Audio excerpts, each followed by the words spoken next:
আসসালামু আলাইকুম, সবাই কেমন আছেন? আশা করি ভালো আছেন।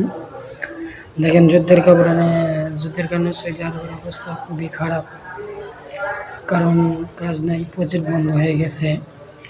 রাস্তার মধ্যে দেখেন কত মানুষ, তাদের কারোর কাজ নেই, যে কারণে তারা ঘুরতেছে এবং সাপ্লাই ডিমান্ড দিতেছে। কারণ ডিমান্ড দিতেছে, কিন্তু পেপার জমা দিতেছে না, তারা সাইডে নিতেছে না। কারণ প্রজেক্ট বন্ধ হয়ে গেছে আমেরিকা এবং ইরানের যুদ্ধের কারণে, যে কারণে বন্ধ হয়ে যাওয়ার কারণে তারা সাইডে নিতেছে না।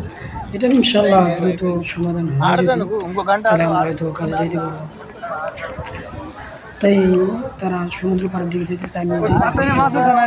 দেখেন সমুদ্র পাড়ে কত মানুষ, কারণ এখানে আসলে একটু ভালো লাগে। ঘরে তো কাজ নেই, সেই জন্য তারা কাজ না থাকলে কিছু কষ্ট চলার জন্য, খানার জন্য, তার দেশে বা সবই কষ্ট। তারপরে এখানে এসে দেখলাম বাঙালি ভাই মাছ ধরছে, মাছ ধরে